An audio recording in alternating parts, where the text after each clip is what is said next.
some fun. This is a celebration in Dave Mack's life. The first time I met Mr. David Mack, I got recruited after not playing drums for like 20 years to play in one of his bands, Southern motherfucking Grace. And I'll tell you, there was nothing Southern or graceful about us. We was a bunch of rockin' motherfuckers that took country tunes and kicked them right square dead in the snack shack. We just took them to a whole nother dimension, and it was fun. It was great, and it worked. So I go down to Spirit Mountain Casino, but Lonnie and Jesse Ray kind of recruited me, introduced me to Dave, and of course he was like sitting at this table and go, and me and Sue, my wife, sat down, and there's a bunch of people at this table, and David was sitting across from us, and we're like, so this is the guy that's running the thing? Who is the, like, is this really the right guy? And, well, of course it was, and he gets a hamburger, and he's sitting there eating, and then he gets up and he goes, and we're still sitting there waiting, for the band to go on. And the waitress comes over and she's like, where'd that guy go? And I'm like, I don't know. And she goes, well, I got his ticket. My first experience with David Mack is he's dining and dashing. I'm just like, what a class act, what a move, man. That's all right. So, David was a man of very few words, and when he did speak, it was very insightful. He had a very interesting look on life. And over the years, I became one of his best friends, and I think he was my best friend, next to Jesse Ray and Donna. But this whole family that we had, we're all just, he affected so many people's lives, brought so many people together. I could go down the list, the Nash brothers, Michelle Dre, Terry Nichols, the whole Joe B, Sacred Road. I would have never met Jesse. I never would have met Lonnie. Jacob Westfall. The whole thing goes on and on and on. I used to help him do the country stock things, go down to the OFA and have rooms, and we just, we had fun. And he never said a whole lot to me, but we started talking about motorcycles and how we both went to Reno every year for Street Vibes. So I decided to go with him one time. Now, in probably about the 3 months that I'd known him leading up to our first trip down there, he'd maybe said like 20 words to me total in that whole time. Not a lot. It's like, oh, you like bikes? Cool. It's like, so we drove, and it was like an 11-hour car ride to Reno from Portland.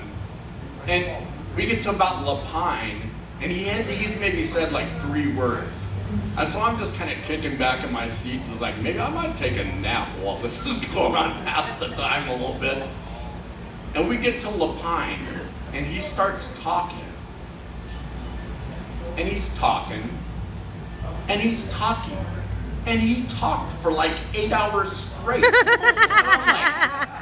I'm looking over him driving. He's driving like a motherfucker around the corners and mountains and shit. He's like, blah, blah, blah, blah, blah. Dude, did you go to Starbucks this morning and get like a 6-shot of drink or something? Because you're losing me. I don't even know what you're talking about. He was... One of the things that he did talk about, and he talked about this the whole trip in great detail,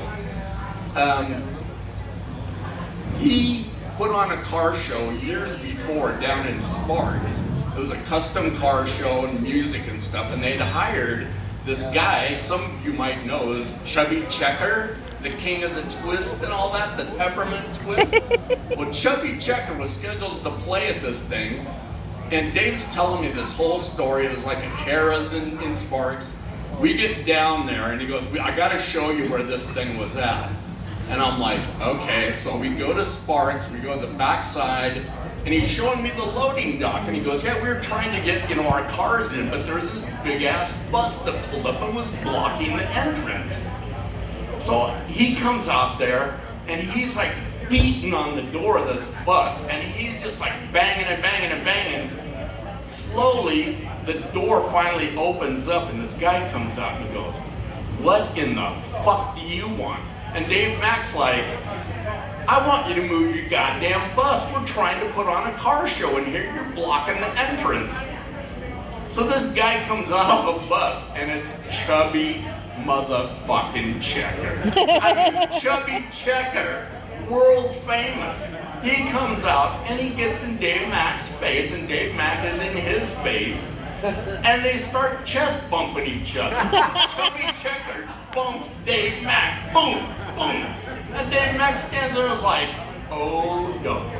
Boom, boom, bumps Chubby Checker back to the bus and goes, "Move your goddamn bus." Oh my God. So the whole time we're at Harris out in this back parking lot, I'm sitting there looking up at this big ass lit up billboard. And it's like, you know, blackjack tournament tonight, this, that, all these different events. I'm sitting there looking up, and goddamn if Chubby Checker wasn't the headliner for that night. I'm standing there.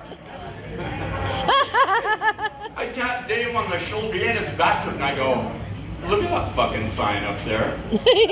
He turns around, and it's like, "Well, yeah, poker tournament, what else is new? Oh, buffet, okay, And then it came up, Chubby Checker, one night only. I'm like, dude, what is the odds of this happening? You're telling me this story. And there's goddamn Chubby Checker. The funny thing is, a couple of years later, he had to hire Chubby Checker again for another event. And he asked Chubby Checker, he goes, "Do you remember me?" And Chubby Checker goes, "No." And he's like, "Well, that's good because we got no chest bumping thing down in Reno." And Chubby Checker thought it was funnier than shit. Yeah.